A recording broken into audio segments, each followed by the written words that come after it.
전한길 선생님의 이야기를 들어보겠습니다. 전한길, 전한길, 전한길, 전한길.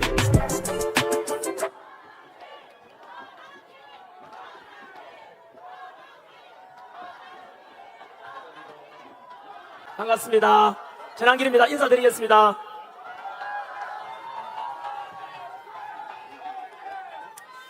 네, 여러분 먼저 고맙고 사랑합니다.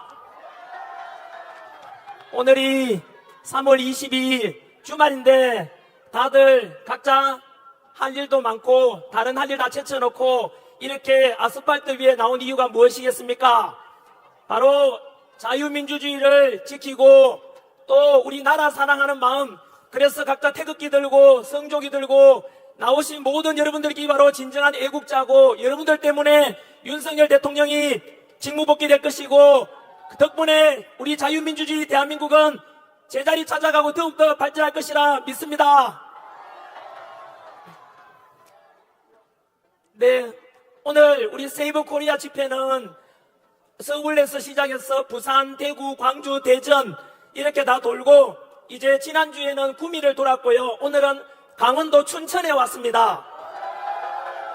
여러분, 이제 중소도시를 통해서 전국 방방곡곡에 애국 시민들 찾아다니면서 인사도 드리고 2030 세대들과 미래 세대들이 더 살아갈 더 나은 대한민국 위해서 함께 만나고 이야기 나누고자 앞으로도 계속 찾아갈 것이고, 한 번 더 오늘 춘천 왔는데 강원도민 여러분 한 번 더 모두 감사드립니다. 한번 돌아보십시오. 너무 많은 사람들이 왔습니다. 한번 보십시오. 한번 둘러보십시오. 끝이 안 보일 정도로 최고입니다. 강원도 지역 국회의원님께서도 조금 전에 본부석에 와 계시던데요, 같은 마음인 것 같습니다. 감사드린다는 말씀을 드리고 싶고요.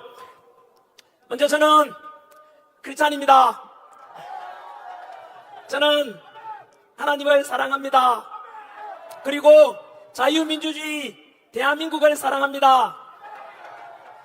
이렇게 모여가지고 하나님을 믿는 분들은 하나님께 기도하고, 또 부처님 믿는 분들은 부처님께 기도하고, 이런 자유민주주의 대한민국이 너무 좋지 않습니까?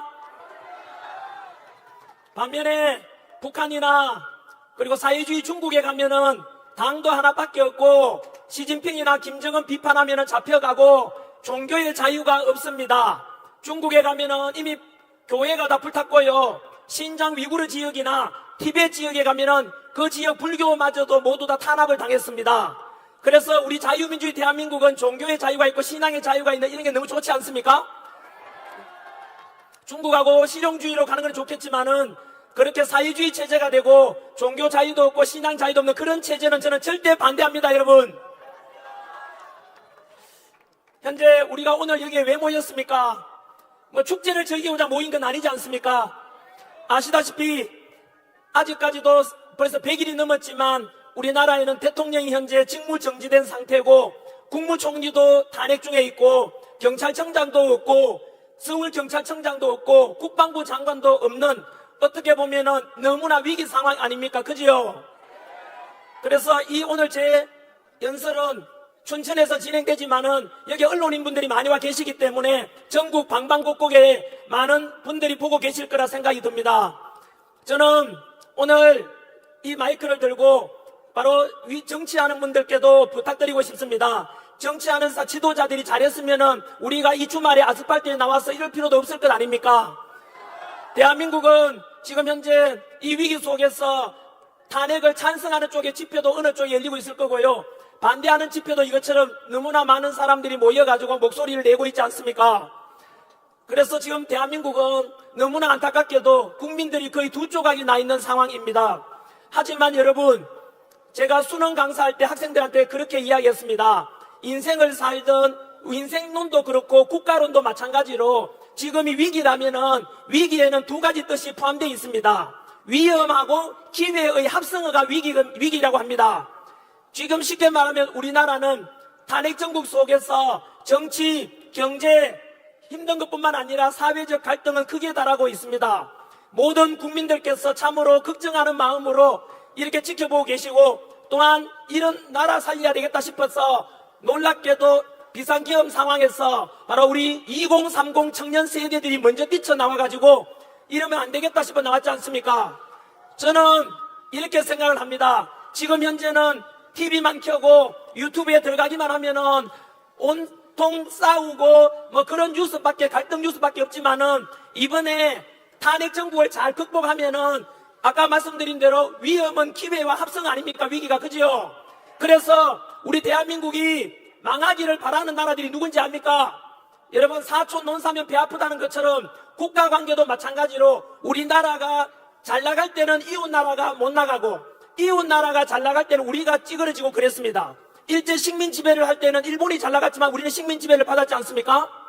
6.25 전쟁을 통해서 우리끼리 싸우는 동안에 일본이 그 6.25 물자 보급 때문에 다시 일어나게 됩니다. 이게 역사입니다. 따라서 이번 탄핵 정부 끝나고 나면은 왜 우리끼리 싸우고 우리끼리 분열해서 망하면은 이웃 나라들이 좋아하지 않겠습니까? 그런 짓을 할 필요가 없지 않겠습니까? 그래서 저는 분명합니다. 언제나 분열이 아니라 통합을 원하고 갈등이 아니라 화합을 원합니다. 그래서 지금은 이렇게 탄핵 때문에 갈라져 있지만은 한 번 더 말씀드리지만 이 탄핵 정부 우리가 지혜롭게 잘 극복하고 나면은 국민들은 다시 통합되고 자유민주주의는 더욱더 강화되고 새로운 더 강한 대한민국이 저는 이루어질 것이라고 믿습니다, 여러분. 그래서 지금은 참 이렇게 혼란 속에서 아스팔트에 나왔지만은 그럼에도 불구하고 우리가 희망과 용기를 가지고 앞으로 만들어갈 우리 자유민주주의 대한민국에 대해서 오늘 저는 두 가지 말씀을 드리겠습니다. 이제 다음 주에 예상되는 우리 윤석열 대통령의 아마 헌법재판소의 탄핵에 대한 선고가 아마도 결정될 것 같습니다. 비상계엄 12월 3일 이후로 지금 110일 정도가 지났습니다. 이 기간 동안에 있었던 일에 대해서 한번 제가 역사 강사로서 시간상으로 정리를 한번 해보겠습니다. 그래서 혹시나 동영상으로 보시는 분들 중에서도 지금 여기에 모인 분들은 우리 강원도민들과 전국에서 윤석열 대통령 탄핵을 반대한다, 직무복귀를 원한다, 그래서 자칫 자유민주주의가 강화됐으면 좋겠다고 하겠지만 또 유튜브나 방송은 불특정 다수가 볼 거기 때문에 혹시라도 우리 정치적인 입장이 반대쪽에 있는 분들도 잘 들어보시면은 우리가 주장하는 바는 전한길도 주장하는 바가 단순한 윤석열 대통령의 직무복귀만을 원하는 게 아니고요. 그 이상 다시 말하면 자유민주주의 수호하고 대한민국이 발전해야 된다는 이런 생각을 가지고 자유민주주의 수호를 위해서 목소리 내고 있지 않습니까? 그렇다면은 탄핵을 찬성하는 쪽이든 반대하는 쪽이든 간에 자유민주주의를 수호하고자 하는 이 목소리에 대해서는 아무도 반대할 수가 없을 겁니다. 그렇지 않겠습니까? 지난해 우리는 12월 3일 날 깜짝 놀랄 만한 일이 있었지 않습니까? 바로 윤석열 대통령께서 비상계엄을 선포했고 그 뒤로 12월 한 달 동안에는 탄핵이 각하되냐 아니면 가결되느냐 기각되느냐 이런 논란이 많았고 12월 달에는 그 추위 속에서 공포감 속에 살았습니다. 첫 번째는 비상계엄은 곧 내란이다 이래가지고 그 공포감 속에서 국회에서 윤석열 대통령을 탄핵시켜버렸지 않습니까? 그때 기억나십니까? 비상계엄은 내란이다 하고요. 그런데 여러분 지금 이제 비상계엄은 내란이다라고 말하는 사람 많지 않습니다. 왜냐하면요 예전에 이승만 대통령 때나 박정희 대통령 때도 역시 비상계엄이 선포됐던 적이 있었거든요. 하지만 비상계엄이 내란이란 말 들어본 적 있습니까? 없잖아요. 역사적으로도 대통령이 비상계엄 선포했는데 그걸 가지고 내란이라고 하는 적은 없습니다, 여러분. 그러면은요 그 당시에는 언론에서 막 떠드니까 윤석열 대통령이 내란이 모양이다 해가지고 국회의원들마저도 겁이 나가지고 대통령을 그냥 탄핵시켜버렸어요. 심지어 여당인 국민의힘 의원들까지도 일부 동참했지 않습니까? 그리고 언론에서는 계속 내란 하니까 국민들도 마찬가지로 긴가민가 했지 않습니까? 그때 여러분 윤석열 대통령 지지율이 몇 %였느냐 하면은 10% 되었어요. 이 말은요 거의 90% 가까운 국민들이 바로 비상계엄은 잘못됐다, 내란일 수 있다 이랬던 것입니다. 부끄럽지만은 지금 돌아보면 전한길도 그랬습니다. 비상계엄은 뭐냐 이거 21세기에 우리 민주화된 대한민국에서 이거 뭐냐, 저도 처음에는 미친 짓이라고 좀 극단적인 표현을 썼었어요. 하지만 여러분 제 생각이 잘못됐지요. 여러분들은 언제부터 깨달은지 모르겠지만은 그래서 비상계엄은 내란이 아니라 대통령 헌법에 규정된 헌법 66조에 나오는 대통령의 고유 권한이다. 그래서 우리는 무엇에 관심을 가지게 됐냐 하면은 도대체 비상계엄을 그렇다면 왜 선포했지? 왜냐 비상계엄을 선포했을 때는 그날 밤에는 너무 무서웠거든요. 혹시나 밤에 유혈 사태가 발생하거나 국회에서 군인들이 왔다 갔다 하니까 무서웠지 않습니까? 그런데 아침에 일어나 보니까 비상계엄으로 인한 뭐 헌정 중단이라든가 국정문란이 있었습니까? 없었습니까? 없었지요. 다들 알다시피 2시간 만에 국회의원들이 의사당 본회의장에서 비상계엄 해제를 의결했지요. 그것을 받은 윤석열 대통령이 국무회의를 거쳐서 6시간 만에 비상계엄이 없어졌지 않습니까? 부상자가 있습니까? 없습니까? 없죠. 이런 비상계엄 본 적이 있습니까, 여러분? 그러면 무엇일까에 대해서 우리는 궁금해할 필요가 있지 않겠습니까? 실제로 오염된 언론에 의해 가지고 비상계엄 때 막 사살조가 있었다. 그리고 뭐 며칠 전에도 아직도 선동하지요. 그때 비상계엄이 성공했더라면은 뭐 시신 담는 비닐 있잖아요. 3,000개가 준비되고 있었다라고 뭐 민주당에서 이야기하지만 그거 다 괴담이고 가짜 아닙니까? 이제 국민들은 다 알아버렸는데 아직도 민주당에서는 국민들을 속이고 국민들은 모를 것이라 하지만 우리 국민들이요 지난 3개월 동안 탄핵 정국 속에서 너무 많은 걸 알아버렸어요. 금방 말씀드린 대로 비상계엄은 내란이 아니잖아요. 금방 말씀드린 대로 성관위에 군인들이 갔지만은 성관위 직원들이 전혀 피해받은 거 없잖아. 밤에 가서 그냥 검사만 하고 나왔잖아요. 국회 의정활동을 중단시킨 것도 없잖아요. 그럼 여기 계시는 혹시나 MBC 있어요? JTBC 있어요? 그 기자분들께 한 번 더 묻겠습니다.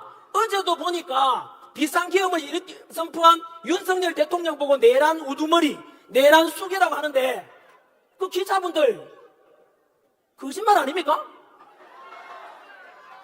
네? 그 내란이라는 것은 거짓말이잖아요. 거짓말을 보도하는 기자나 그 언론사는 문 닫아야 되지 않습니까? MBC 보고 있나? 너희들이 저지른 범죄가 얼마나 큰지 아느냐? 국민들을 분열시키고 선동하고 가짜뉴스로 어제 오늘까지도 비상계엄을 이렇게 선포한 윤석열 대통령 내란 숙이라고 하던데 사기꾼이잖아. MBC 기자들 반성하라고. 그거는 언론이 아니잖아요. MBC하고 JTBC는 국민 여러분 오늘 이 시간 이후로 잘 지켜보시고 다시 한 번 더 내란이라 하면은 그 방송국 문 닫을 때까지 시청하지 마십시오. 그리고 거기에 협조하는 광고 협찬하는 기업가들, 그 기업들 불매운동에 들어가야 됩니다. 그래서 비상계엄은 내란이라는 것이 거짓말로 드러났습니다. 그러면 민주당에서는 곤란했지 않습니까? 그래서 어떻게 했냐면은 어떻게든 윤석열 대통령을 내란으로 덮어 씌워야 된단 말입니다. 근데 민주당에도요 비상계엄이 내란이 아니라 걸 알았어요. 그들이 안다니까요. 그럼 어떻게 해야 되겠어요? 민주당에서는 오직 목표가 하나 있어요. 법치고 공정이고 상식이고 필요 없고 무조건 윤석열 대통령 끌어내리고 이재명을 빨리 대통령 만드는 그것밖에 없는 거예요. 왜냐하면은 바로 다음 주 3월 26일 날 이재명이가 범죄를 많이 저질렀잖아요. 근데 민주당이나 이재명 지지하는 분들께 물어보고 싶어요. 민주당이나 이재명 지지하는 분들 중에서 학교 선생님이 계시거나 부모님이 계시다면 이재명 지지하는 분들은요 앞으로 학생들한테 아이들한테 뭐라고 가르쳐야 되는지 아세요? 너는 앞으로 거짓말 해도 돼, 사기쳐도 돼, 음주운전 해도 돼, 막무가내로 욕상욕해도 괜찮아, 그래도 대통령 후보가 될 수도 있어 라고 가르치려면 이재명을 지지하십시오. 여러분 또한 또 가르쳐야 되죠? 전과가 4범인가 뭐 5범인가 아닙니까? 그러면은 아이들한테 너희는 범죄 저질러도 돼, 전과자가 돼도 돼 라고 아이들을 가르치라 이 말입니다. 대한민국에 지금 법치와 공정을 무너뜨린 게 왜 이리 됐느냐 하면은 바로 이재명 그 사법 있었기 때문에 감옥 가야 될 수 있으니까 그거 피하려면 대통령 돼야 된다. 그러니까 이재명은 지금 누구랑 싸우는지 아세요? 자기 자신과 싸우고 있는 거예요. 자기 자신이 과거에 저질렀던 범죄 때문에 거짓말, 그 범죄를 없었던 걸로 하려면 거짓말을 해야 되잖아요. 거짓말은 또 다른 거짓말 같잖아요. 거짓말 안 하면 감옥 가야 되니까 법도 계속 바꾸고 판사가 오라고 해도 출두도 안 하고 어제도 안 갔잖아요.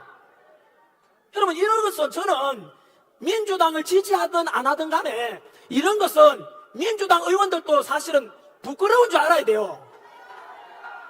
실제로 이 방송을 보시는 분 중에서 옆에 건물에서 보시면 저 옥상에 보고 계시네요.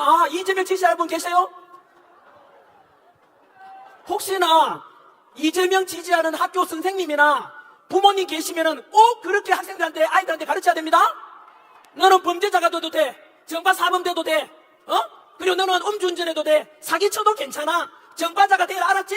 그래도 잘 살 수 있어. 이게 여러분 우리가 어릴 때 배웠던 보편적이고 타당한 우리의 교육이 맞습니까, 여러분? 이렇게 해서 모든 우리나라의 법치 공정 상식이 무너지고 2030 청년들이 이렇게 해서 일어나게 된 것 아닙니까? 여러분, 그리고 나서 두 가지를 제가 말씀드렸지요. 바로 비상계엄이 곧 내란이 아니라는 것이 밝혀졌죠. 어디까지 말씀드렸느냐 하면요, 민주당에서는 큰일 났죠. 무조건 윤석열 대통령을 끌어내려야만이 그 자리에 대선을 빨리 치러가지고 이재명을 빨리 대통령 시키고 싶잖아요. 근데 내란이 아닌 거야. 그럼 어떻게 해야 돼요? 내란 덮어 씌워야 되죠. 그래서 지금 여러분 민주당에서도 지금 얼쿠에서 큰일 난 짓을 한 거예요. 여러분 기억하실랑가 모르겠는데 비상계엄 직후에 원래 민주당에서는 이거 비상계엄 쓰고 있는데 아침에 해제 다 돼버리고 합법적이야.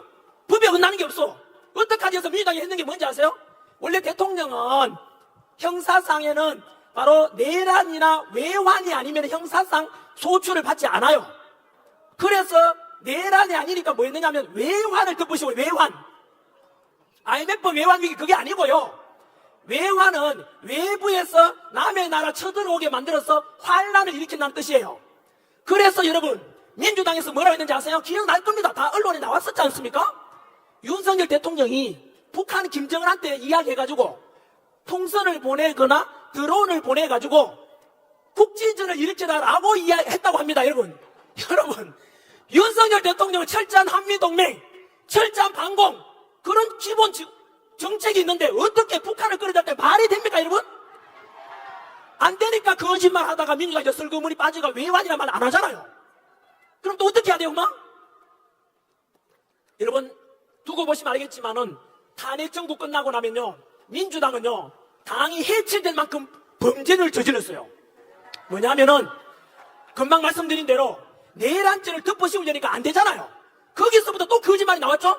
이거는 여러분 바로 헌법재판소에서 탄핵 심리 과정에서 드러난 것입니다. 바로 비상계엄 때 국회에 왔었던 특전사령관 곽종건 사령관이 있었어요.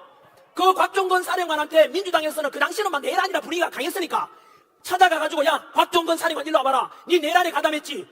내란 가담하면 사형 아니면 무기징역이야. 하니까 곽종건 사령관이 정신 똑바로 차리고 저는 명령에 따라서 뿐입니다 하면 될 낀데 뭐라 했는지 아세요? 그럼 어떡하면 돼요? 어떡하면 돼요? 이런 거야. 그러니까 민주당 김병주 의원, 민주당 박범계 의원, 민주당의 부성찬 의원, 이런 의원들이 불러가지고, 야 우리가 너를 봐줄 테니까 너는 국회의사당에서 대통령이 국회의원을 끌어내라고 했다고 가짜 증언을 하라고 회유를 한 거예요. 그러니까 곽종건 사령관이 그 회유에 넘어가가지고 뭐 했습니까? 국회에 가서 사전 리허설도 하고 김병주 의원이 운영하는 유튜브에 출연도 했어요. 그 긴박한 와중에 가서 거짓말 했는 것이 지금 드러났다 아닙니까? 여러분 거기다 또 뭐인지 아세요? 또 윤석열 대통령이 국정원 차장 홍장원 차장한테 지시를 했다라고 홍장원 차장이 또 거짓말 하죠? 뭐라고 하냐면 윤석열 대통령이 체포 명단을 지시했다는 거야. 그런데 이 홍장원 차장이 대통령으로 받았다는 그 메모지가 체포 명단이 바뀌고 조작되고 그거 다 드러났어요 이미. 그게 바로 민주당의 박선원 의원이 주도했어요 그거를. 여러분 제가 그만 부드럽게 이야기했지만 이게 여러분 얼마나 소름 끼치는지 아세요? 여러분 이게 무슨 말이냐면은 비상계엄은 내란이 아니니까 내란죄를 덮어씌우려고 하니까 외환죄 덮어씌우려고 하다가 실패했고 내란죄 덮어씌우려니까 안 돼. 그래서 저 거짓말로 윤석열 대통령 거짓말로 내란을 덮어씌운 거예요. 이게 여러분 두고 보시면 알겠지만은 이건 뭐냐면은 조선시대로 따진다면 역적 모의 역모입니다. 역모. 이거 조선시대로 따진다면은 삼족을 멸해야 되는 역적이라고 역모라고요. 이만저만한 문제가 문제가 아니잖아요. 멀쩡한 대통령을 내일 앉아 덮으신다는 게 말이 됩니까, 여러분? 이게 민주당이 했는 짓거리 아닙니까? 두고 보시면 알 건데, 민주당의 김병주 의원, 부성찬 의원, 박범계 의원, 박선원 의원은 두고 보시면 알겠지만 내란을 모의했는 걸로 아마 범죄 혐의가 적용될 것으로 예상됩니다, 여러분. 이것은 곧 무슨 말하는지 아십니까? 그 민주당은 우리 민주주의의 대한민국의 정당으로 그러면 안 되잖아요. 향후에 이것은 위헌정당 심판의 헌법재판으로 갈 수가 있어요. 쉽게 말하면 대통령을 내란 혐의 덮으시고 끌어내고자 했다는 것은 역적 모의이기 때문에 이게 진정한 내란입니다, 민주당이. 여러분, 이거는 민주당이 향후에 해산해야 될 사유가 될 수 있는 거예요. 저는요, 학생들 가르치 입장에서 상식적으로 이해가 안 돼요. 어떻게 민주당이 그렇게 해서 속이고 진짜 될 줄 알았던 거예요. 그게 드러났지 않습니까? 어떻게 저는 그런 상상을 했는지 도저히 이해가 안 됩니다. 아무튼 여러분, 그 뒤로 우리가 또 알게 된 게 뭡니까? 바로 대통령을 체포하고 구속하는 과정도, 또는 대통령의 잘못이 있으면 우리가 바라는 말은 뭡니까? 헌법과 법률에 따라서 윤석열 대통령이 잘못했으면 당연히 처벌 받아야 돼요. 그런데 우리가 바라는 건 뭡니까? 2030 세대들이 바라는 게 뭔데요? 공정과 상식과 법치를 그에 따라서 합당하게 대통령을 체포하고 법에 따라서 구속하면 되지 않습니까? 그런데 지금 드러난 게 뭡니까? 또 드러났잖아. 100일 동안에 다 드러난 거죠. 바로 대통령 체포 과정에서 여러분, 수사권이, 내란죄에 대한 수사권이 공수처가 있습니까, 없습니까? 공수처는 내란죄에 대한 수사권이 없고, 내란죄는 오직 경찰만이 수사할 수 있어요. 그런데 지금 공수처에도 수사했지 않습니까? 알고 보니까 공수처장이 오동훈 처장인데, 그게 바로 우리법연구회 후시 국제인권연구회 같은 겁니다. 민주당 끈앞풀이였던 거죠. 그러니까 여러분, 무리한 체포 기억나십니까? 대통령 관저에 경찰 3,000명 풀어가지고 대통령 끌어내라 그랬죠. 비상계엄 때 국회에 갔는 군인이 몇 명인지 아세요? 280명이에요. 실탄도 없었잖아요. 그런데 여러분, 대통령 끌어내라고 했는 그 민주당의 지시를 받은 택이지요. 무려 3,000명이야, 3,000명이. 대통령 끌어내라고. 여러분, 윤석열 대통령은 엄연히 국민이 뽑은 현직 대통령입니다.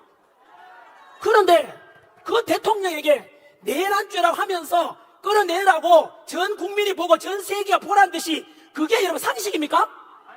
거기에서 우리 국민들은 분노했죠. 그리고 제가 사실은 윤석열 대통령을 굉장히, 제가 지도자로서 이런 지도자 대한민국에 없다고 제가 딱 느낀 때가 바로 그때였습니다. 제가 거리에 나오게 된 것이 1단계가 그겁니다. 그때 공수처에서 바로 윤석열 대통령 체포하라고 해가지고 대통령 관저, 한남동 관저 주변에 경찰, 그때는 경찰도 3,000명 동원됐지만 한쪽에는 탄핵 찬성하는 국민들, 한쪽에는 반대 국민들 모였지 않습니까? 그때 민주당이 뭐라 했는지 아세요? 총 맞더라도 끌어내라 그랬습니다, 대통령을. 그때 제가 완전히 돌아버립니다.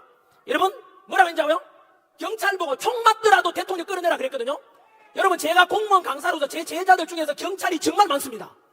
저는 그런 말 듣는 순간 저는 이거는 어떻게, 여러분 상상 한번 해보십시오. 어떻게 민주당이라는 국회의원 놈이 새끼가 어떻게 우리 경찰 보고 총 맞더라도 끌어내라고 그런 말 할 수가 있습니까, 여러분? 그때 여러분, 윤석열 대통령이 기억나십니까? 한참 그렇게 대치 과정에서 경호처하고 경찰이 대치 와중에 윤석열 대통령께서 하신 말씀이, 탄핵을 찬성하든 반대하든 다 우리 국민 아닌가? 경찰도 우리 국민이고 경호처도 우리 국민 아닌가? 한 사람도 다치게 할 수 없다. 내가 끌려가겠다 했지 않습니까? 여러분, 이게 바로 진정한 지도자 아닙니까?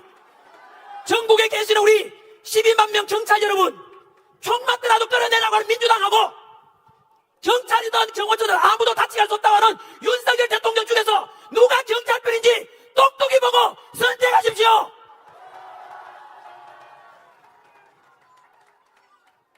그때 저는 결심했습니다. 사실은 이렇게 국민들을 위해서 희생하겠다고 하시는 이런 지도자가 제가 가르쳐온, 학생들이 가르쳐온 진정한 지도자입니다. 어려울 때 내 몸을 아끼지 않고 백성들, 국민들을 위해서 희생하겠다는 그게 진정한 지도자 아닙니까? 그래서 그때 저는 결심했습니다. 사실상 이렇게 국민들을 아끼고 불법이 없었음에도 불구하고 억울하게 끌려가고 억울하게 체포되고 억울하게 구속되는 저 대통령 우리가 살려내야 되겠다. 저도 그때 결심한 것입니다.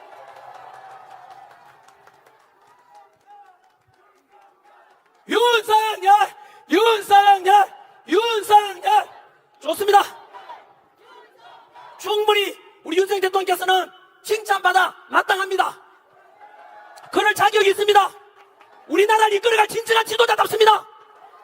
역사 속에서 어려워져 보면은 그때 모든 것이 드러나는데 바로 그 다급한 상황에서 국민들을 다치게 하면 안 된다. 내가 끌려가겠다 했던 그 마음이 진정성 아니겠습니까? 그 뒤로 헌법재판소의 시간이 됩니다. 그런데 헌법재판도 마찬가지로 재판 심리 과정을 또 다 받지 않습니까? 원래 대통령 탄핵 심리는 180일 안에 이루어지면 됩니다. 6개월간 여유가 있지 않습니까? 적어도 내란죄도 아니지만 내란죄라 하더라도 썰려하더라도 한 나라의 대통령이 아닙니까? 국민이 뽑은 지도자 아닙니까? 6개월간 충분히 뭘 잘못했는지 알아보고 심판해야 될 거 아닙니까? 그런데 기억나시죠? 윤석열 대통령이 심지어 그 헌법재판 직접 출석하셔가지고 변론하는데도 문영배가 뭐라 그랬습니까? 초식에 재놓고 끊었지 않습니까? 그때 여러분 기억나십니까? 춘천지검 아닙니까 이게? 춘천지법입니까? 그때 그분이 판사분이 말씀하시기를 이거는 일제강점기 때 일본 판사보다 더 숭악하다, 더 심하다라고 했습니다. 문영배는 헌법재판소장 대행으로서 어떻게 대통령에 대한 현직 대통령이잖아요. 그런데 자기 하수인 대하듯이 야 그만해 말하지 마 이거 아닙니까? 그때 국민들은 또 받지 않습니까? 그리고 그때 기억나십니까? 그게 1월 달이었습니다. 2월 이어질 때인데 왜 그래 급하지? 180일 동안 충분히 심판하고 재판해야 되는데 왜 그렇게 다급하게 하느냐라고 국민들이 궁금했지 않습니까? 말이 안 되잖아요. 이유는 알고 계시죠? 바로 다음 주가 되면 이유를 정확하게 알 수 있지 않습니까? 역시 퍼즐이 맞춰지죠? 왜 그렇게 급하게 재판을 진행했을까? 바로 3월 26일 이재명 범죄 혐의가 너무 많아. 2심도 재판 선고가 있는 날이야. 그러니까 여러분 어쨌든 민주당의 목표가 뭐라 그랬죠? 합법 법치고 공정이고 필요 없고 이재명 대통령만 되면 된다 그거잖아요. 그래서 이재명 친구 문영배 헌법재판소 권한 대행이 그렇게 빨리 진행하려고 했던 거예요. 왜냐하면은 이재명 감옥 가는 걸 막으려면은 빨리 대통령 후보로 나오면은 당선되면은 뭐 감옥 안 가도 된다 이거 아닙니까? 여러분 또 보세요. 그렇게 해서 다급하게 진행하던 헌법재판소 재판이 벌써 2월 말입니까? 벌써 끝났어. 마지막 변론까지도 2월 1월 2월 16일 날 벌써요. 한 달이 지났네요. 2월 26일 날 그렇게 문영배가 서두르는 바람에 대통령 할 말도 못하게 하고 그냥 인용하겠다 뜻 아닙니까? 잘라버리겠다 이 뜻이죠. 그렇게 다급하게 해놓고는 2월 26일 날 재판 마지막 최후 변론이 끝났어요. 그런데 지금 한 달 다 돼가는데 아직도 선고를 하고 있어요? 못하고 있어요? 못하고 있죠. 왜 그럴까요? 바로 우리 국민들이 들고 있는 바람에 바로 그들의 각본대로 안 되는 거예요. 쉽게 말하면 여러분 기억나십니까? 처음에 윤석열 대통령이 비상기업 선거 때 지지율은 10%대밖에 안 되니까 그냥 90% 가까이 국민들이 윤석열 대통령 지지 안 하니까 박근혜 대통령 때도 그랬거든요. 박근혜 대통령 탄핵 때도 10%가 안 됐어요. 대통령 지지율이. 그러니까 헌법재판관 안에서도 박근혜 대통령이 탄핵감이 아닌데? 라고 했지만 국민들 90% 이상이 탄핵하라 하니까 그냥 그 촛불에 타 죽을 것 같아가지고 그냥 탄핵 다 해버렸대요. 지금은 우리 알아버렸죠?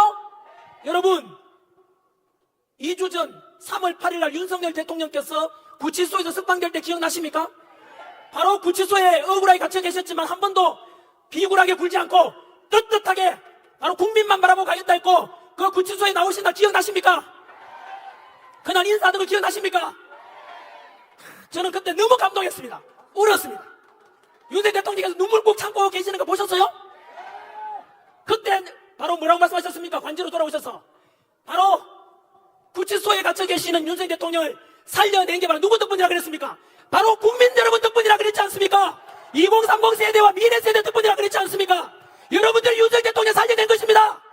자유민주를 지킨 것입니다. 여러분 우리의 지난 한겨울부터 아스팔트의 그 주의 영화 속에서 외쳐왔던 자유민주주의 수 윤석열 대통령 복귀시키라는 것이 헛되지 않았다는 뜻입니다.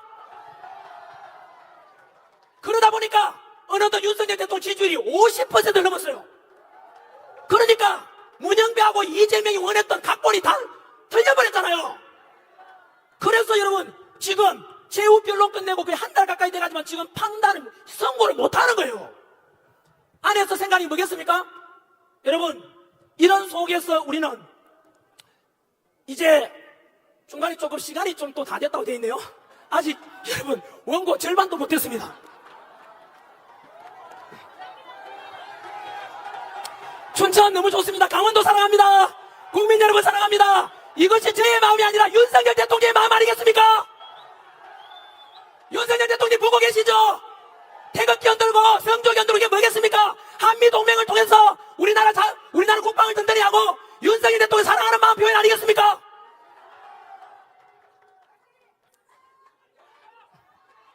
아무튼 그 탄핵 정부 속에서 이제 또 드러난 것이 선관위의 많은 문제점들도 드러났고 언론에 국민들 선동하는 거 많이 봤지 않습니까?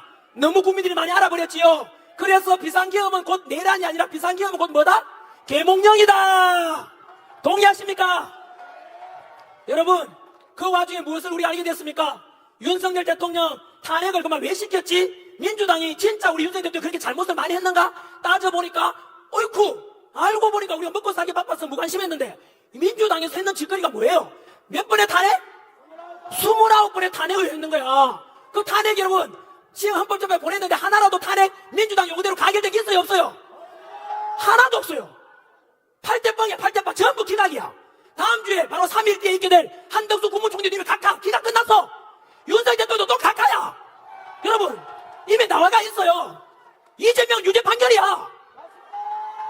그건 법에 따라 전환결이 가지고 그거 하는 게 아니고 여러분 왜 그러냐면 그만 민주당이 답변해야 되죠. 야 민주당 너희들 탄핵 재미로 하냐? 아니 여러분 이제 돌아보십시오. 그러면 이렇게 비상계엄을 선포하는 건 합법적이었고 29번의 탄핵과 부정선거 의혹과 반국가 세력들이 넘쳐나는데 윤석열 대통령의 비상계엄은 전환기리가 대통령이 했다면 내라도 비상계엄 선포할 수밖에 없었습니다. 여러분 그 비상계엄 덕분에 뭘 알게 됐습니까? 민주당의 근본 내막을 다 알게 됐지 않습니까? 헌법재판소가 완전히 썩어 빠졌다는 것도 알게 됐지 않습니까? 선관위가 정상입니까? 선관위 맞죠?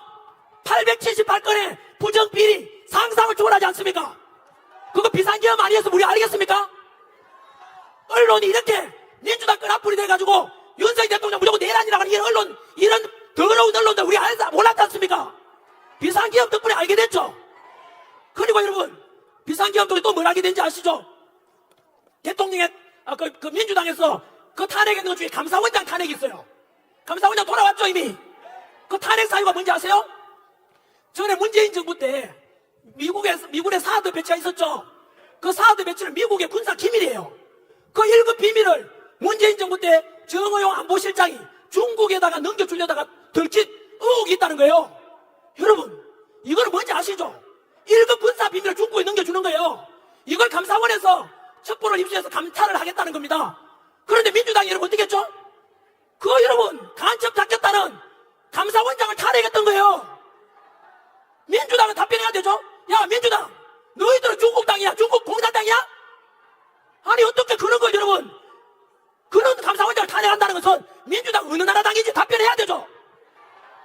여러분 그뿐만 아니고요 이 또 비상계엄 제기로 알게 됐지 않습니까? 지난해 어떤 일인지 아시죠? 바로 부산에 정박 중이던 미국 항공모함을 중국 유학생이 드론으로 그 사진 찍고 하다가 들켰거든요. 그냥 중국 유학생인 줄 알았는데 그 잡혀가 포렌식 수사해보니까 2년 동안 바로 우리나라 국정원 사진 다 찍고 평택 미군기지 사진 다 찍고 여러분 유학생이면 그런 할 리가 없죠. 알고 보니까 중국의 핵심 공산당원이야. 여러분 그러면 간첩 아닙니까? 그러면 여러분 그 간첩죄를 적용해서 잡아야 되는데 그래서 지금 현재 우리나라 법은 간첩죄는 북한 사람만 이렇게 간첩을 적용할 수 있는데 우리나라의 반도체 기술 빼가는 사람들 우리 석유가 납니까? 지하자원이 납니까? 첨단 기술을 먹고 살잖아요. 그 반도체 기술 빼가고 군사 기밀 빼가는 뭐 중국인이나 외국인에 대해서 간첩죄 적용해서 우리 걸 지켜야 될 거 아니에요. 그렇게 해서 북한 사람 말고도 외국인이든 중국인이든 간에 우리나라 군사기밀 빼가고 우리나라 첨단기술 빼가면 간첩죄를 적용해서 처벌을 강화하자라고 했는데 그 간첩죄 개정을 반대했는 게 누굽니까? 이거는 또 민주당이 답변해야 되고 그 건물 위에서 민주당 지지하시는 분들 이재명 지지하는 분들 답변 한번 해보세요. 여러분들이 사기당한 거예요. 민주당 좋아했는데 진보인 줄 알았는데 나도 진보다 민주당 지지다 알고 보니까 지금 민주당 했는 게 뭐라고요? 저는 여러분 근거 없는 이야기 안 합니다. 오직 꿈에라도 거짓말하지 말라 진실만 말하는 거예요. 결국은 또 민주당이 답변해야 되죠. 민주당 그러면 간첩을 봐주자는 말이네. 민주당은 도대체 간첩 옹호하는 당인지 답변해라. 알겠냐? 여러분 답변을 넘어서 이런 민주당이 우리나라 당이 맞습니까 여러분? 민주당 지지했던 분들 지지하는 건 좋은데 알고는 있어야 되지 않겠습니까? 그래서 저는 민주당은 향후에 두고 보시면 알겠지만은 이재명 감옥 보내는 거 막으려고 하다가 너무 나쁜 짓과 불법과 공정을 다 무너뜨려 버렸어요. 그러면 민주당 안에서도 흔히 말하는 이재명 지지 안 하는 사람도 있을 거 아니에요. 그러면 그 사람들은 선하고 민주적이냐? 천만에요. 그들 또한 마찬가지로 간첩죄 개정을 반대하는 데 동의했고 윤석열 대통령 탄핵하는 데 동의했고 그런 걸 통해서 이재명하고 똑같은 부역자들입니다 여러분. 어떻게 민주당이 이렇게 망가질지 이해가 안 됩니다. 전환길이 지금 뭐 하고 있는지 아세요? 민주당 걱정해주고 있어요. 저지랄하다가 민주당 우리나라에 사라지게 된다니까요. 여러분 민주당 이름에 더불어민주당 민주가 어디 있어요? 야, 민주당 지지하는 사람들 옥상에 계시면 답변해보세요. 더불어 협박당 카카오톡 검열한다 여론조사에 협박한다 간첩 편돌고 있다. 더불어 간첩당 아니야 이거. 더불어 협박당이잖아. 더불어 독재당이잖아. 앞으로 민주당은 당명을 개정해라. 더불어 독재당 더불어 협박당 더불어 공산당만 좀 내가 심했나? 그거는 조금 두고 보겠습니다. 너무 많이 길어졌나요? 여러분 오늘 제가 할 말이 많은데 아직 하지도 안 했어요. 이게 제가 제일 단점입니다. 혹시 우리 제가 좋아하는 또 우리 사회자 올라오셨는데 이렇게 해서 우리는 비상기업을 통해서 사실은 너무 많은 걸 알게 됐습니다. 오늘 이 시간 이후로 언론에서 내란 수계다 내란 우두머리니까 빨리 전부 가짜입니다. 이거는 팩트입니다. 팩트. 그리고요 재판도 안 받았잖아요. 우리 중학교 사회책에 뭐 나오는지 아세요? 원래 무죄 추정의 원칙 하는 게 있어요. 쉽게 말하면은 이재명은 지금 2심까지 왔잖아요. 하지만 이재명 보고 우리가 뭐 범죄자 그런 말을 잘 안 하잖아요. 그래도 왜? 형이 확정되지 않았으니까. 근데 윤석열 대통령은 재판 받은 적 있어요 없어요? 1심도 안 받았잖아. 그러면 답변해야죠. 중학교 사회책에 나와요. 무죄 추정의 원칙을 적용한다면 윤석열 대통령 보고 내란죄 하면 돼요 안 돼요? 안 되잖아요. 그런데 지금도 민주당에서는 내란 우두머리 그 MBC도 똑같이 내란 우두머리 그 자식들 전부 가짜야. 국민 선동하고 있는 거잖아요. 저는 이해가 안 된다니까요. 아무튼 비상기업 계기로 해서 국민들이 많이 알아버렸죠. 또 하나는 정치가 이렇게 중요한지를 또 다 알았죠. 정치가 혼란스러우니까 경제가 혼란스럽고 사회 갈등이 심해지고 알지 않습니까? 그래서 앞으로 비상기업과 우리 탄핵정국이 끝나고 나면 지금 여러분들이 정치에 관심 갖는 만큼 더욱 더 정치에 관심을 가지고 우리 매의 눈, 독수리의 눈을 가지고 민주당이 하는 짓거리를 잘 감시해야 돼요. 그래가지고 악범을 만들지 못하도록 해야 돼요. 그죠? 그래서 정치를 외면한 가장 큰 대가는 이런 말이 있어요. 플라톤이 있는 말인데요. 정치를 외면한 가장 큰 대가는 가장 저질스러운 인간들에게 지배를 당한다 이렇게 있습니다. 그래서 꼭 정치에 많이 관심 가져주시고요. 우리 오늘 행사 이거 제가 다 망가뜨린 것 같은데요. 뭐 하려고 오늘 올라왔는지 아세요? 4페이지 중에서 진짜 2페이지 했고요. 제가 이런 적이 처음인데 춘천과 제 강원도 도민들 너무 사랑해서 그런가 봅니다. 이거 저는 훌륭한 연설이 못 됩니다. 왜냐하면은 훌륭한 연설은요 아까 우리 앞에 했던 분들처럼 임팩트 있게 짧게 해야 되는데 전환길은 질질 끌고 이건 제 자신이 조금 오늘 이런 적이 없었는데 여러분 하나만 더 말씀드릴게요. 29번의 탄핵 그리고 전환길 하지 마세요. 전환길이 뭐라고요? 전환길은 무슨이고 윤석열 대통령 우리 국민들의 주인공이라 했잖아요. 저는 무슨 일이니까 됐고요. 있잖아요. 여러분 29번의 탄핵에다가 지난주에 30번 탄핵도 제안했죠. 대통령의 대액에 대해 최상목까지도 40역 임명 안 한다고 또 탄핵시키겠대요. 여러분 40역이 중요합니까? 모든 대통령 권한 대행을 대신하는 최상목이 중요합니까? 최상목은 지금 국가를 대신하고 있잖아, 대통령을. 마흔여이 그게 뭐라고?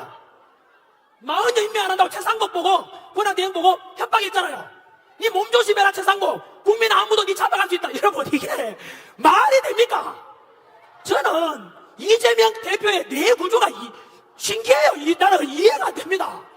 어떻게 아무나 체포할 수 있다. 여러분 이게 민주당 180석이 넘는 야당 대표의 할 말이 맞습니까? 저는 제가 가르쳤던 제자들 학생들 볼까 싶어가 부끄러워 미치겠어요. 쪽팔리지 않습니까? 제정신이 아니야 이거는. 국가와 국민은 안중에 있어요 없어요? 없잖아. 이재명 지지했던 사람들 답변 한번 해봐요. 예? 아니 마흔여 임명 안 한다고 그 마흔 임명 안 한다고 헌법에 어긋난 게 아니거든. 안 그렇습니까? 그런데 대행 그냥 협박하고 빨리 임명하라고. 여러분 저는 상식적으로 이해가 안 돼요. 자, 아무튼 정리하면 민주당은 국가와 국민은 안중에 있다 없다? 없습니다. 그래서 향후에 이제 마지막으로 요 주제를 말씀드려야 되는데 영민지 사랑합니다. 사랑합니다. 10분만. 대신에 모인 김에 갈 때 그냥 가지 마시고 춘천에 닭갈비 많이 드시고 가고 편의점 가서 뭐 물건이라도 하나 사가서 춘천시에 도움을 좀 주십시오. 그래야 주변에 자영업 하시는 분들도 도움이 될 거 아닙니까? 저도 이따가 한번 사먹고 가겠습니다. 여러분 저한테 묻더라고요. 아 참 저거는 제가 오해를 하나 풀고 가야 되겠는데요. 그 요즘 언론에 보니까 또 뉴스에 전한길이가 용산에서 윤석열 대통령이 초대해가지고 이렇게 식사까지 같이 했다는데 그거 가짜입니다 여러분. 지금 여러분 이 시국에 제가 그거 가가지고 식사하고 말이 됩니까? 여러분 두고 보시면 알겠지만 윤석열 대통령님께서 이것도 보실지 모르겠지만 저는요 언제나 뭐습니다 했듯이 윤석열 대통령이 용산에 오라고 저보고 불러도 국민들 대신해서 딴 분들 보니 저는 안 갈 겁니다. 왜냐하면은 여러분 오늘 아침에도 제가 아침에 헌법재판소 갔다 왔거든요. 일주일 오늘 9일째 갔어요. 매일. 왜 갔는지 아세요? 사진 찍으러 가고 그게 아니고요. 거기에 기사도 없습니다. 왜 가는지 아세요? 거기에 가면 헌법재판소 앞에서 25일째 단식하고 계시는 전지영 씨도 계시고 여러분 그분 벌써 병원 몇 번 갔다 와서 제가 오늘 아침에도 부탁드렸어요. 윤석열 대통령 어제 담화문을 발표했지 않습니까? 생명이 더 소중하다고 탄핵보다도. 그건 얼마나 감동적입니까? 안 그렇습니까? 그래서 이제 단식을 거두십시오 뭐 그랬지 않습니까? 좀 눈물 나지 않습니까? 얼마나 고맙습니까? 그래서 제가 거기에 단식하면 여러 분 계시거든요. 제가 무릎 꿇고 부탁했어요. 생명을 지키셔야죠. 그래서 윤석열 대통령 다음 주가 되면 직무 복귀돼가지고 다시 자유민주주의 수호하고 잘 사는 걸 봐야 되지 않겠습니까? 생명 위독하면 안 되지 않습니까? 하면서 제가 부탁드리러 갔어요. 그리고 그분들 보시면은 진짜 밤새도록요 그 설이 맞으면서 그 추위에 지금 헌법재판소에 계시는 분들 보면은 그분들 이름이 있습니까? 얼굴이 있습니까? 뭐 있습니까?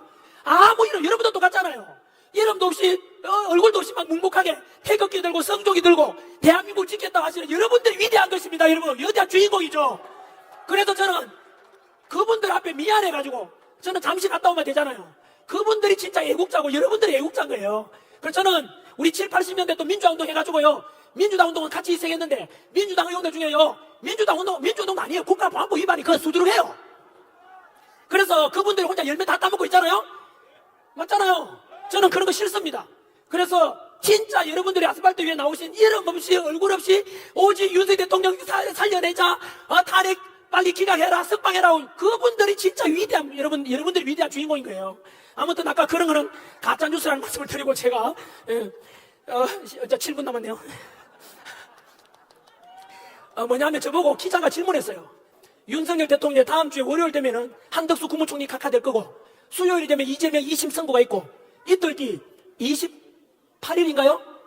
바로 3월 28일 되면은 아마 금요일 날 윤석열 대통령에 대한 탄핵에 대한 선고가 그죠? 될 가능성이 제일 큰데요. 그러면 여러분들 저한테 묻더라고요. 전한길 선생, 전한길은 그러면은 과연 탄핵에 대해서 어떻게 결과가 나올 거라 보냐? 저는 뭐 확신합니다. 여러 번 말씀드렸는데 100% 각하. 100% 각하 아니면은 기각입니다. 각하가 많아지게 되면 결과론적으로는 각하 있는 사람들이 많아지게 되면은 한두 명 있잖아요. 8명 중에 한두 명이 각하면 몇 명이 남죠? 2명 빼 6명 남죠? 6명 중에서 2명만 만약에 나는 기각이 딱 하면 결국은 6명 안 되니까 탄핵이 인용돼요? 안 돼요? 안 돼요. 그래서 각하가 한두 명만 있어도 결국 기각되는 거예요. 그래서 저는 100% 각하를 주장했고 그 결론적으로는 기각으로 나올 건데요. 그러면 전한길은 만약에 인용이 된다면은 파면된다면은 헌법재판소의 결정에 승복을 할 것인가 묻더라고요. 저는 분명히 말씀드립니다. 전한길은 갈등과 분열을, 폭력을 원하지 않습니다. 통합과 화합과 평화를 주장했고, 지금까지 집회가 오늘 9번째인데 단 한 명의 부상자도 없습니다. 폭력을 원하지 않습니다. 우리는 평화를 원합니다. 그래서 헌법재판소에 만약에 걸어갈 수 없지만 인용되고 윤석열 대통령이 파면이 된다면 저는 승복은 합니다. 다만 분명한 조건이 있습니다. 무엇이냐면 그 헌법재판소의 결정에는 법치와 공정과 상식이 전제될 때만이 그 결과에 대해서 승복할 것입니다. 아시다시피 이미 헌법재판소의 그 재판 심리 과정에 보시면 알겠지만 헌법재판소의 탄핵 소추안이 갈 때 전체의 80%가 되는 내란죄에 대한 이미 빠졌습니다. 따라서 껍데기만 남고 도리어 된 껍데기만 남은 그 탄핵 소추안이 절대로 인용할 수가 없는 것입니다. 그래서 내란죄를 빼고 쉽게 말하면 제가 흔히 예를 들는데 짜장면을 시켰는데 짜장면을 안 하고 단무지만 왔어요. 그게 짜장면을 먹으라면 말이 됩니까? 두 번째, 저는 법 전문가 아니라서 잘 모릅니다만은 대한민국 최고의 헌법 전문가 권위자 허영 교수님이라고 계십니다. 그 교수님의 말씀에 의하면 헌법재판 심리 과정에서 벌써 10가지가 넘는 바로 법에 어긋난 불법적인 법치에 어긋난 절차가 10가지가 된다. 불법이 10가지가 있다 이 말입니다.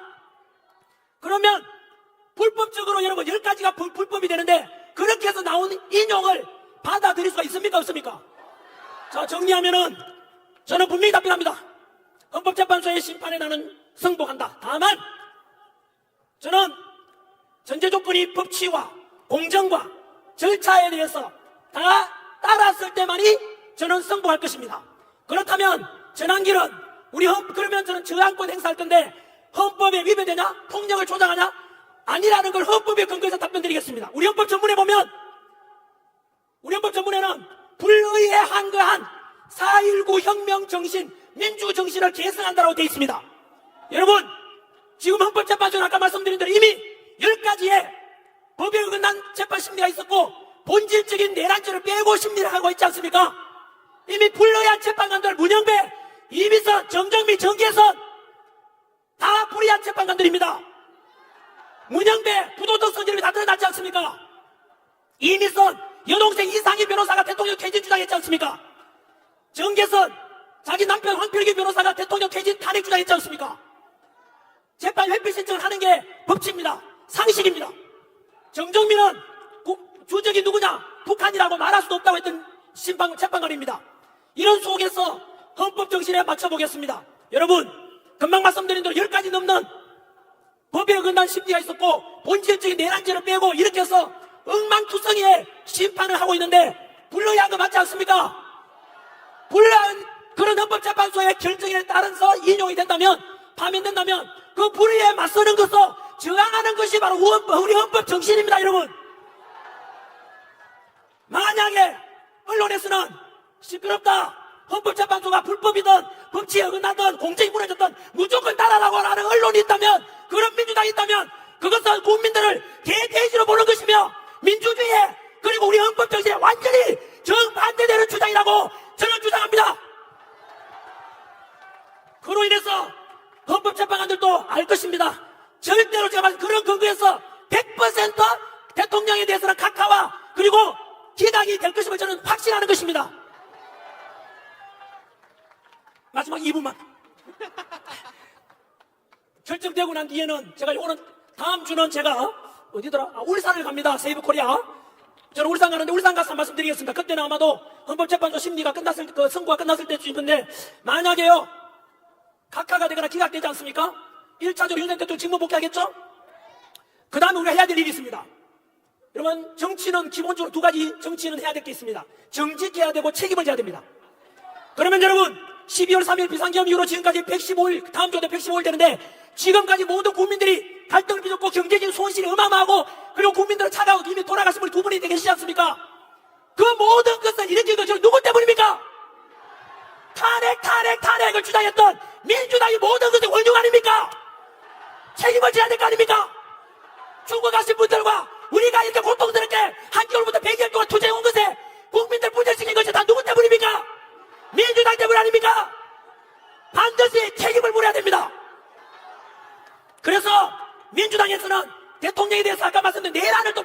아닙니까? 책임을 물어야 될 것입니다. 그리고 국민들 분열시켰던 MBC를 포함한 거짓으로 선동해서 내란이라고 했던 언론사들에 대해서 반드시 책임을 물을 것입니다. 그리고 대통령을 끌어내라고 했던 그 불법적 수사기관 공수처 해체해야 됩니다. 서부지법에 바로 대통령 영장 발부했던 바로 이순영, 그 다음에 신한미, 그리고 차은경, 그 판사들 공통점이 뭡니까? 우리법연구회, 오동훈도 마찬가지죠. 우리법연구회와 국제임금법 연구회 출신 아닙니까? 좌파 사조직 없애야 됩니다. 그리고 선관위 부정비리 투성이 아닙니까? 쓰레기 덩어리입니다. 지금 부정선거 의혹도 너무 많습니다. 전환길 부정선거에 대해서 음모로 날인가 하는데 네가 몰라서 그런 거잖아. 이영도 PD라고 있어. 이영도 KBS PD 유튜브에 가서 한번 보시라고요. 증거가 넘실합니다. 여러분, 제가 다음 주에 금요일날 바로 아시아투데이 가서 이영도 PD랑 같이 부정선거에 대한 방송을 또 합니다. 이것이 잘 들어보십시오. 부정선거가 있었던지 없었던지 우리가 국민들이 불신이 많고 비리 덩어리 선관위 아닙니까? 이렇다면은 지금 전산 조작이라든가 해킹 위험이 있다고 윤석열 대통령께서 비상기업 스포츠도 말씀하셨잖아요. 그렇다면 이거는 여당이든 야당이든 선관위 직원이든 모든 국민들이 앞으로 치러질 대통령 선거든 지방선거든 국회의원 선거든 간에 부정선거 의혹이 조금이라도 없애고 가야 되는 게 정상 아닙니까? 여러분, 우리 80 넘은 우리 할머니께서 휠체어 타고 지팡이 짚고 나와서 투표하러 오는 이유가 뭡니까? 민주주의의 근본은 투표고 내 소중한 한 표를 도둑맞지 않으려고 오는 거 아닙니까? 그런 분의 투표가 소중하게 될 수 있으려면 투표가 불공정이나 부정이나 있으면 안 되지 않습니까? 그래서 이번 기회에 아예 선거제도, 투표제도를 개선해서 대만식으로 가면 됩니다. 대만이나 독일은 절대로 전산을 하지 않습니다. 초등학교 반장 선거 하듯이 그 자리에서 투표하고 그 자리에서 개표하고 선관위들 보는 가운데 그 자리에서 집계까지 다 해요. 투표 비동 있어요 없어요? 없어요. 사전 투표 있나요 없나요? 없어요. 왜 그럴까요? 그 나라들이 IT 강국이야. 반도체 수출 1등입니다. 독일도 전산하지 않습니다. 대만도 그렇게 전산하지 않습니다. 왜 그럴까요? 바로 한 표, 할머니의 한 표, 누구든가 하면 소중하니까 그 부정에 대한 의혹을 완전히 없앤다는 뜻 아닙니까? 우리도 여러분 다음의 선거를 위해서 이거를 개선하고 하는 게 상식 아닙니까? 국민들이 들고 있는 나야 됩니다. 지금 제가 이렇게 아무리 주장해도 MBC와 민주당 이런 끄라플 언론들하고 민주당에서는 전환길 보고 뭐라는지 아세요? 여러분, 부정선거에 대한 것이 의혹이 있더라도 털고 가고 개선하자는 게 뭐가 나쁩니까 여러분? 민주당 답변하라고. 만약에 이대로 선거제도 개선하지 않고 간다면 사전투표 부정선거 의혹이 너무 많습니다. 이영도 PD가 유튜브 한번 보십시오. 보시면 통계로 말합니다. 통계로 전산 조작의 가능성이 있으니까 그런 거 없애고 우리가 투명하게 하자고 해야 되는데 민주당은 답변하라고. 앞으로 부정선거에 관한 의혹을 없애자 하니까 개선한다고 하는데도 아니 끝까지 듣고 가자 가면 민주당이 부정선거를 하겠다는 뜻입니다. 책임을 물어야 됩니다. 반드시 이번에 대통령 직무 복귀하고 나면 우리에게 알려진 계몽령으로 알려졌던 것들 선관위와 헌법재판소와 언론과 그리고 바로 공수처라든가 그리고 다음 제가 이야기할 때 민노총하고 또 정교조 이야기도 좀 하겠습니다. 오늘은 여기까지 하겠습니다. 여러분 마지막으로 소망합니다. 제가 처음에 말씀드렸지요. 지금 대한민국은 위기입니다. 위기 뜻이 뭐라 했습니까? 위험과 기회의 합성입니다. 지금은 국론이 분열되어 있고 이렇게 나뉘어져 있지만 이번 헌법재판소에 다음 주에 있을 바로 대통령에 대해서 탄핵에 대해서 각하 기각되고 대통령 직무 복귀해서 한미동맹을 통해서 트럼프 대통령하고 조기에 빨리 정상회담 하시고 안보도 튼튼히 하시고 국가 시스템을 정상화시키시고 그래서 우리 국민들이 바라보는 그리고 그 소망했던 자유민주 지켜야 되지 않겠습니까? 그리고 나서 바로 제2의 건국이라고 봐야 됩니다. 우리가 이 탄핵 정부에 들어갔던 수많은 문제들을 업그레이드시키고 개선해야 되지 않겠습니까? 그래서 국민 여러분 지금까지 윤석열 대통령 살려내라고 이렇게 외쳤다면 절대 지치면 안 됩니다. 이제부터 시작입니다. 그래서 선거제도도 그렇고 헌법재판소도 그렇고 이런 모든 부조리한 것들을 가장 공정하고 가장 법치에 맞게 다 개선해야 되지 않겠습니까? 반드시 해야 됩니다. 그래서 우리 2030 세대들과 미래 세대들 아들, 딸, 손자, 손녀들이 살아가는 대한민국은 절대로 중국한테 먹히지 말고 바로 사회주의가 아니라 공산주의 되지 말고 자유민주주의가 마음껏 정의와 공의가 걸처럼 마르지 않는 강물처럼 흐르게 해야 되고 그래서 마음껏 청년들이 도전할 수 있고 지금 남녀 갈등 만들어 놓은 문재인 정부 때 보십시오. 페미다 남녀 갈등 갈라치게 했잖아요. 그거 개선해서 남녀 서로 사랑 많이 하고 아이도 많이 놓고 마음껏 대한민국에 도전할 수 있는 그런 자유함이 넘치는 대한민국 만들어줘야 되지 않겠습니까?